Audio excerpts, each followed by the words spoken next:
Darwin. Le langage HTML va vous permettre d'utiliser deux différents types de balises. Les balises de type bloc et les balises de type en ligne. Nous allons donc voir dans cette vidéo formation la différence entre ces deux types de balises, à commencer par les balises de type bloc. Donc ces balises de type bloc vont prendre la largeur de leur conteneur. Donc par exemple ici vous pouvez voir sur la droite mon site internet. Une balise de type bloc va donc s'étendre sur l'intégralité de la largeur disponible du conteneur. C'est pour cela que l'on dit que ces balises de type bloc s'affichent de façon verticale. En effet, vous pouvez ici bien voir qu'il y a donc mes différents blocs qui sont donc empilés les uns sur les autres de façon verticale.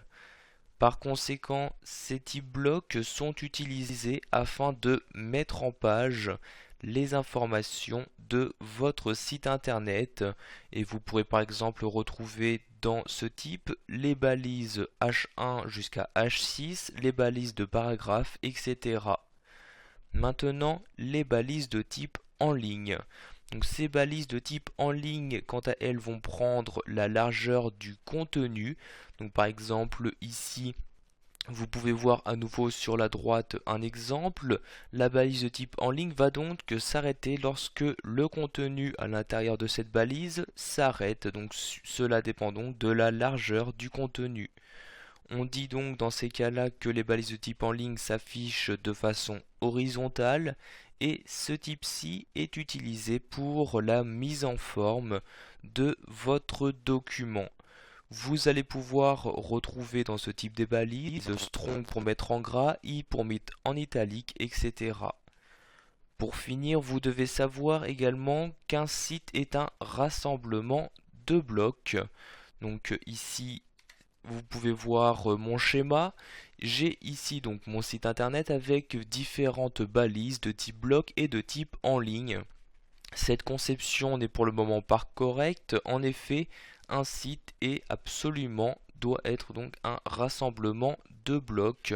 Donc j'ai ici deux possibilités, soit je peux placer dans un type bloc les balises de type en ligne ou alors directement les transformer en blocs pour finir ici avec juste des blocs représentant mon site internet.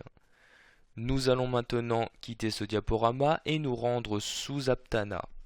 Donc ici, nous allons donc insérer différentes balises avec du contenu pour que vous puissiez apercevoir les changements entre ces deux types de balises. Donc j'insère dans un premier temps un paragraphe comme ceci, paragraphe où je vais directement appliquer un style à l'intérieur de celui-ci à l'aide de l'attribut style comme ceci. Je vais par exemple ici ajouter une couleur de fond pour que vous puissiez bien voir que les balises blocs prennent bien la largeur du conteneur. Donc ici je vais donc utiliser la propriété background color comme ceci et je vais par exemple mettre une couleur de fond jaune de cette manière. Donc j'écris ici jaune puis j'insère le point virgule. Dans ce paragraphe je vais ici tout simplement écrire paragraphe 1 comme ceci. Je vais ici copier-coller donc cette ligne-ci et donc je la coller ici juste à côté exactement sur la même ligne. Je vais juste ici changer la couleur. À la place du jaune je vais mettre en rouge et je mets ici paragraphe 2. Maintenant, donc, je retourne ici vers la gauche. Sur la ligne suivante, je vais donc insérer des balises en ligne. Je vais par exemple ici utiliser la balise strong de cette manière. Je vais également y appliquer une couleur de fond pour que nous puissions bien voir la différence entre ces deux types de balises. Donc je vais réutiliser ici l'attribut style avec la propriété background color que je vais par exemple mettre ici en bleu comme ceci. Donc j'insère ici le point virgule et donc entre cette balise je vais par exemple écrire ici texte 1. Je fais encore une fois un copier-coller donc de cette partie-là, donc que je colle ici juste à côté. Je vais changer ici donc la couleur que je vais par exemple mettre en vert et je vais écrire ici texte 2. Nous allons maintenant pouvoir ici afficher donc, nous venons d'écrire dans notre navigateur. J'enregistre donc le projet, je me rends sur mon navigateur, puis j'actualise la page. Comme vous pouvez le voir, il y a donc bien ici donc la différence qui s'affiche très clairement.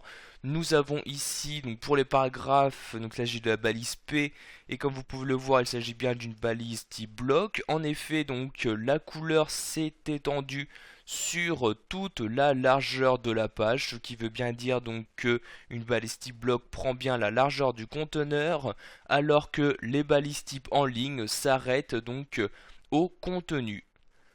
Voilà, vous connaissez maintenant les deux types de balises proposés dans le langage XHTML et avez appris à les utiliser correctement.